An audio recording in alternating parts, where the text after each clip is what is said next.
Hi there. Hey, welcome to the third module of our Be Relevant, Stay Relevant presentation that we're doing.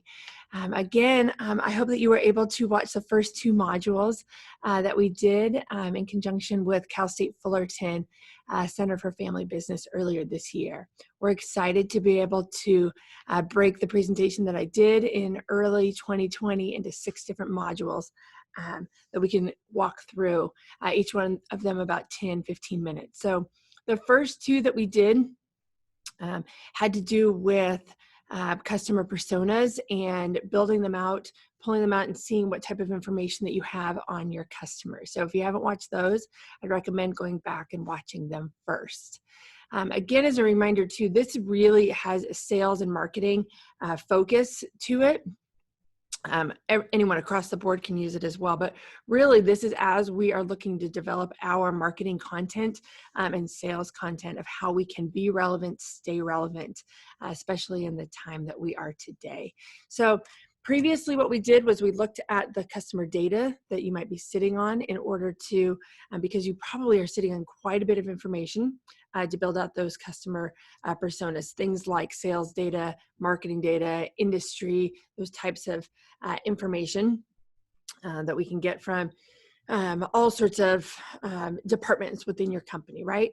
So where we're going to be going next is the second part of this. So first is customer analysis. Let's look inside your company and what's going on. The second one is know your market.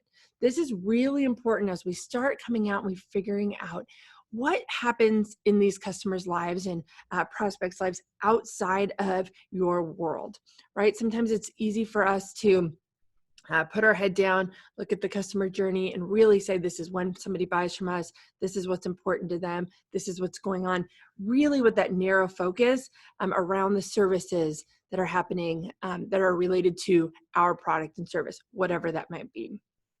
In this know your market spot, what we need to do is back up a little bit and take a look and see what is the lens by which these people are operating in their life outside of just the services that we do, right? What shapes their experiences, perceptions, lifestyles, what's happening in their world outside of what we've got going on. So earlier this year, and it was fun to be able to go back and take a look of how much has changed and how much hasn't changed in the current climate that we're in.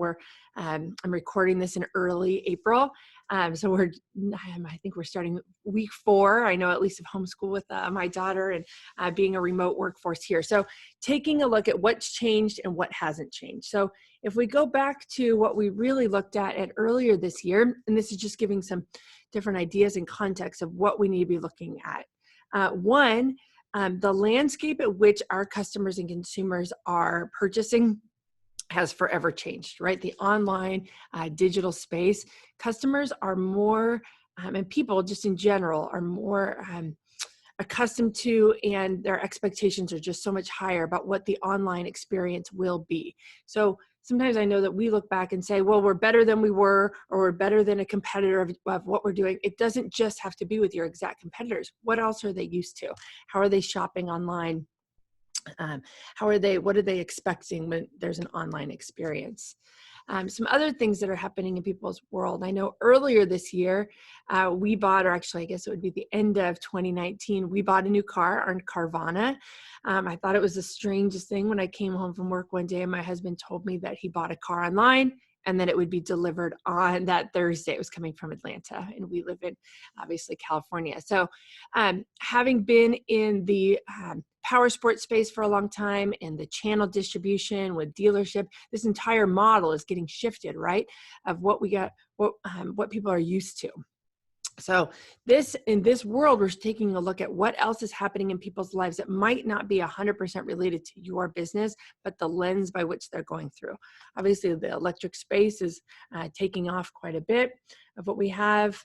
The Slack, it's an interesting piece here, Slack and WeWorks.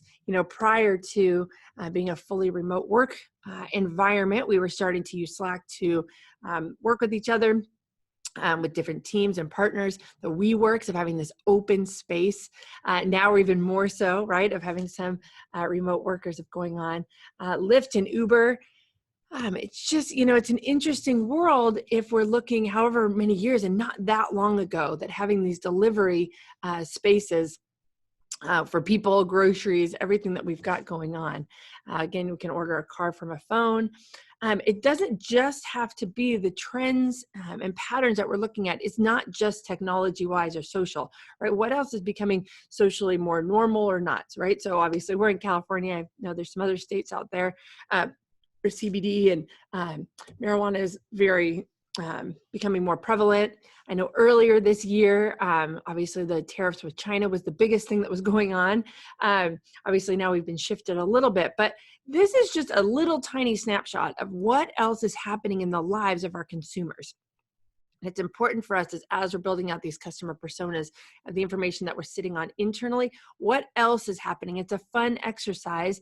I might encourage you to do it with your team as well, right? As they're seeing articles or news, and we'll talk to you about in a second of where to find this information. But one, I just look in your own lives, your employees' lives of what's going on. What I thought too is that I would update this slide just a little bit, obviously with the coronavirus that's in here and how it's affecting us, right? Now people are wondering where they're getting their groceries. Are they out of stock, in stock, how that's going on? Remote working is just a real life issue that we've got, plus homeschool. Right, so in the middle of working from home, which is already an interesting exercise, then we've got our kids that are right there with us, right? We're Zoom calls like nobody else that's got going on. Online learning, this is huge in transforming the entire education space, not only for our kids, but for adults as well. Of what we have, I know my 5-year-old is doing ABC Mouse and all sorts of other things.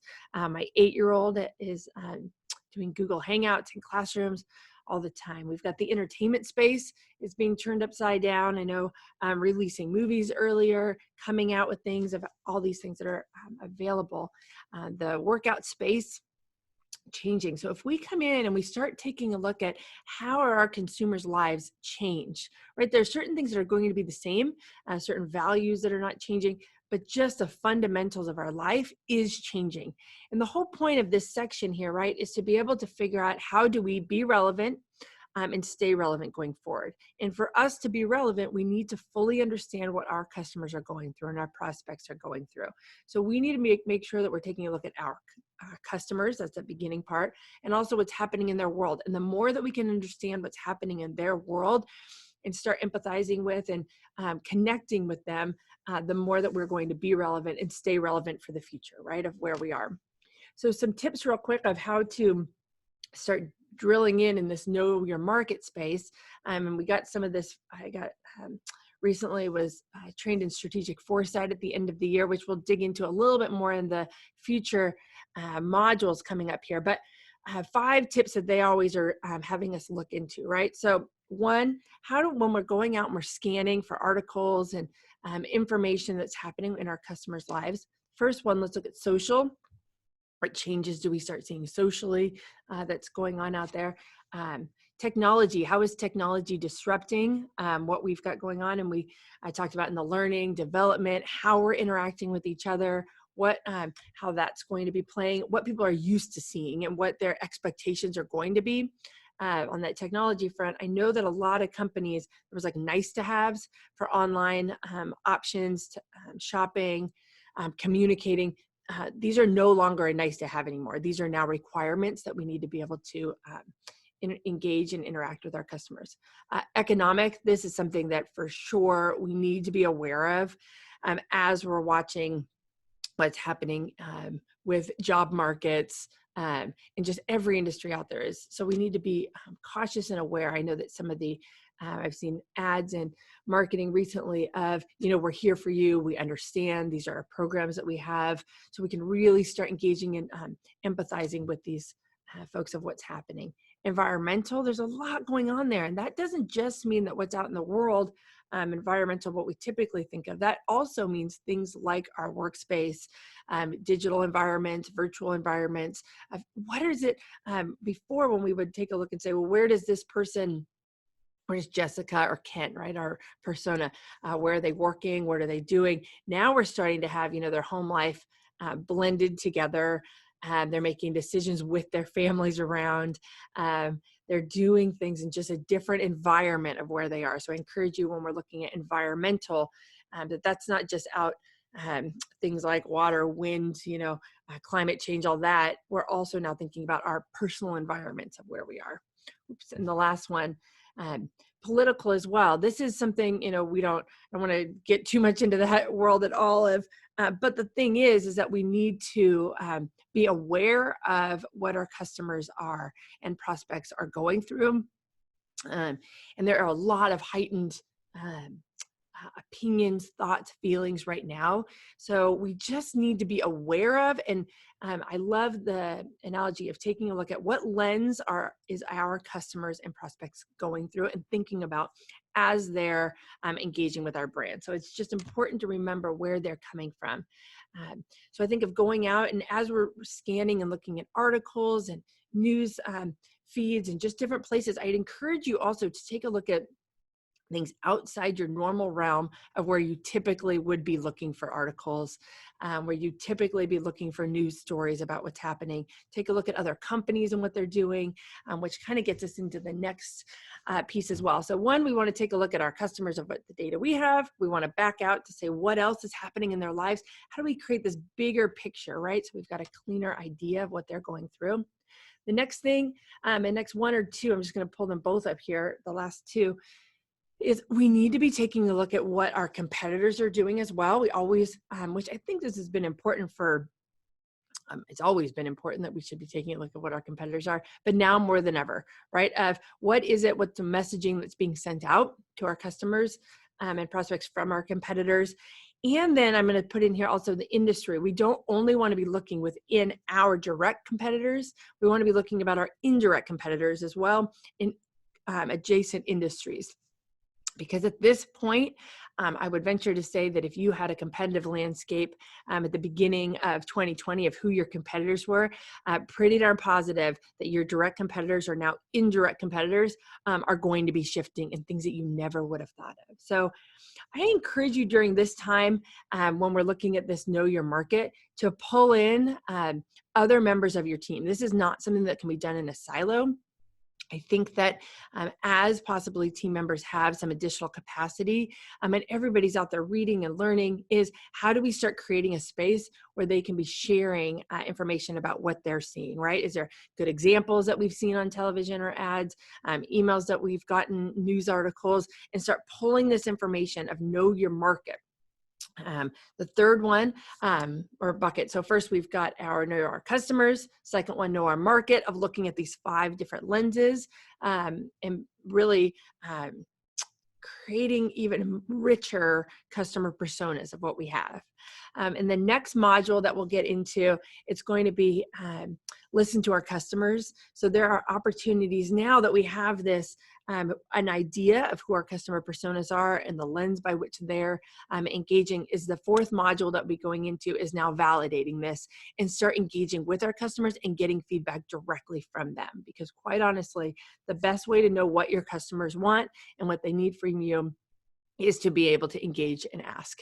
I will say that during this time, we want to make sure that we're cautious about how we're communicating with our customers and prospects, that we're not tone deaf to what's happening in this world, but it also is not the time to pull back and not communicate with them at all and just be marketing directly to them, right? We want to open the lines of communication and be able to chat with them and ask them what they need and have them be part of the process. So I'm excited to be able to drill into module number 4 here shortly, of ways to engage with our customers during this time. So thanks so much. I'm excited to be able to share with you. And if you have any questions, thoughts, or input, I would love to be able to hear from you. And brainstorm with you as well of new ways to engage with our customers and prospects and be relevant, stay relevant. Thanks so much.